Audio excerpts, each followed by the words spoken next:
తనుజ ఇన్స్టాగ్రామ్లో స్టోరీ పెట్టింది కదా, అది ఎందుకు ఏంది అంటే ఎవరి గురించి పెట్టిందని ఒక క్వశ్చన్ మార్క్ ఉంటుంది కదా, దాని గురించి చెప్దామని ఈ వీడియో చేస్తున్నా.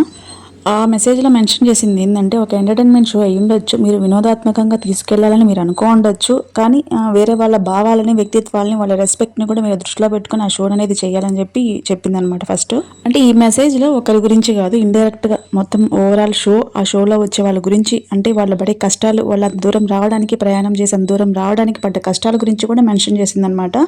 ఇది ఎవరి గురించి అని చెప్పి నేను చెప్తాను.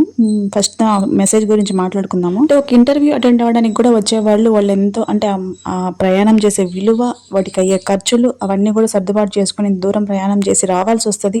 అంటే అక్కడి వరకు రావడానికి వాళ్ళు ఎంతో కష్టపడి వచ్చుంటారు. వాళ్ళు ఎంతో కష్టపడి, ఎంతో ప్రయాణం చేసి, ఎంతో డబ్బులు ఖర్చు పెట్టుకొని ఇంత దూరం ప్రయాణం చేసి మీ షో వరకు వస్తున్నప్పుడు మీరు వాళ్ళకి అంటే దానికి మీరు సెలెక్ట్ చేసుకోకపోయినా పర్వాలేదు, అగౌరవపరచకుండా వాళ్ళకి ఇచ్చే రెస్పెక్ట్ని వాళ్ళు ఇచ్చి వాళ్ళ టాలెంట్ని గుర్తించండి అనే వేలో తనుజ మెసేజ్ ఉందన్నమాట. మీరు ఎంటర్టైన్మెంట్ అవ్వడం కోసం వేరే వాళ్ళ మనోభావాలని, వేరే వాళ్ళ గౌరవాన్ని అగౌరవపరచకూడదని చెప్పి ఫస్ట్ స్టార్టింగ్లో మాట్లాడుకున్నాం కదా. అది ఎవరి గురించి అంటే నటరాజ్ మాస్టర్ గురించి.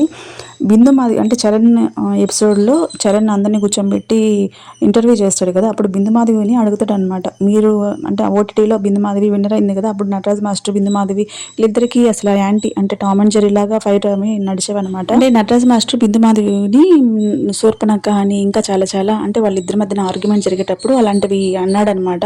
దానికి ఆన్సర్ ఇస్తూ ఇటువంటి వాళ్ళు కూడా షోలో ఉంటే అంటే నా స్ట్రెంగ్త్ ఏందో నాకు అర్థమవుద్ది, ఇటువంటి వాళ్ళ వల్ల నేను విన్ అయ్యాను అనే అర్థంతో బిందు మాధవి అక్కడ మెన్షన్ చేసిందనమాట.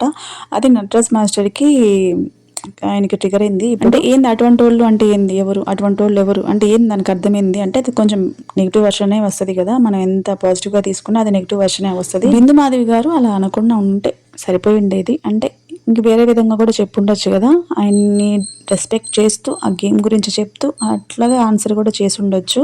అండ్ నటరాజ్ మాస్టర్ అన్నీ మర్చిపోయి తన డాటర్ బర్త్డే కూడా పిలిచాడంటే బిందు మాధవిని. ఇది విషయము. అండ్ నటరాజ్ మాస్టర్ వర్షన్ కూడా పెట్టున్నాను చూడండి. నటరాజ్ మాస్టర్కి స్టాండ్ తీసుకుంది తనూజ. అది అంటే ఇంకా మిగతా వచ్చే కంటెస్టెంట్స్ కూడా వాళ్ళని కూడా దృష్టిలో పెట్టుకొని అన్నిటికీ కలిపి ఆన్సర్ ఇచ్చిందనమాట. వీడియో కనుక నచ్చినట్లయితే ఒక చిన్న లైక్ చేయండి. నటరాజ్ మాస్టర్ వర్షన్ కూడా పెట్టున్నాను చూడండి. అలాంటి వాళ్ళు కూడా ఉండాలి. అర్థం కాదు, మాట జాగ్రత్త. అలాంటి వాళ్ళేంటి, అలాంటి వాళ్ళేంటి ఏమనుకుంటున్నాం? ఓకే, ఒక ప్లాట్ఫామ్లో కూర్చొని మాట్లాడితే ఏమన్నా మాట్లాడచ్చు అనుకుంటున్నావా? గేమ్ అయిపోయింది. గేమ్ తర్వాత నేను చాలా ఇంటర్వ్యూలో మాట్లాడాను, అంతా అయిపోయింది. దాని తర్వాత నా పాప బర్త్డేకి నేను ఇన్వైట్ చేశాను, నన్ను మర్చిపోయి